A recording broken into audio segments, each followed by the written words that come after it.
Judges 3.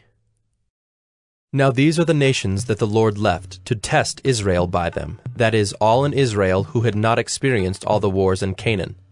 It was only in order that the generations of the people of Israel might know war, to teach war to those who had not known it before.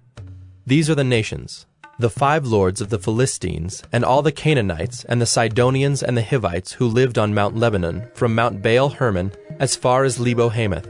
They were for the testing of Israel, to know whether Israel would obey the commandments of the Lord, which he commanded their fathers by the hand of Moses. So the people of Israel lived among the Canaanites, the Hittites, the Amorites, the Perizzites, the Hivites, and the Jebusites. And their daughters they took to themselves for wives, and their own daughters they gave to their sons, and they served their gods. And the people of Israel did what was evil in the sight of the Lord. They forgot the Lord their God, and served the Baals and the Ashtaroth. Therefore the anger of the Lord was kindled against Israel, and he sold them into the hand of Cushan-Rishathaim, king of Mesopotamia. And the people of Israel served Cushan-Rishathaim 8 years. But when the people of Israel cried out to the Lord raised up a deliverer for the people of Israel, who saved them, Othniel the son of Kenaz, Caleb's younger brother. The Spirit of the Lord was upon him, and he judged Israel. He went out to war, and the Lord gave Cushan-Rishathaim, king of Mesopotamia, into his hand.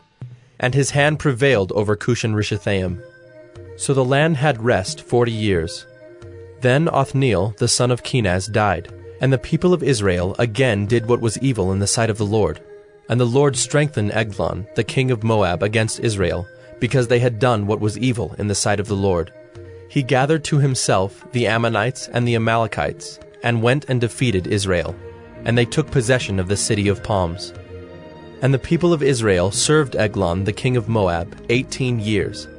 Then the people of Israel cried out to the Lord, and the Lord raised up for them a deliverer, Ehud the son of Gera, the Benjaminite, a left-handed man. The people of Israel sent tribute by him to Eglon the king of Moab. And Ehud made for himself a sword with 2 edges, a cubit in length, and he bound it on his right thigh under his clothes. And he presented the tribute to Eglon king of Moab. Now Eglon was a very fat man, and when Ehud had finished presenting the tribute, he sent away the people who carried the tribute. But he himself turned back at the idols near Gilgal, and said, I have a secret message for you, O king.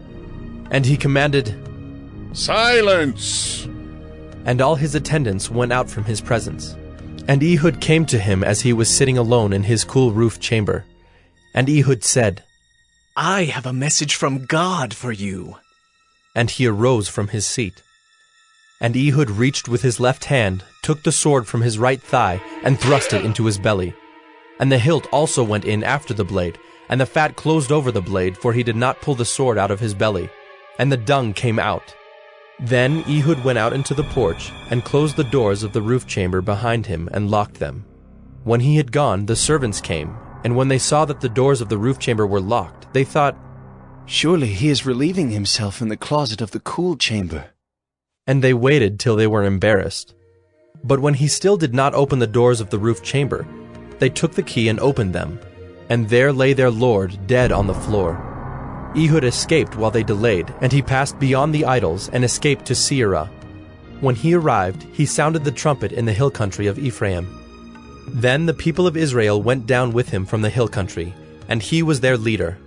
And he said to them, Follow after me, for the Lord has given your enemies the Moabites into your hand. So they went down after him and seized the fords of the Jordan against the Moabites, and did not allow anyone to pass over. And they killed at that time about 10,000 of the Moabites, all strong, able-bodied men. Not a man escaped. So Moab was subdued that day under the hand of Israel, and the land had rest for 80 years.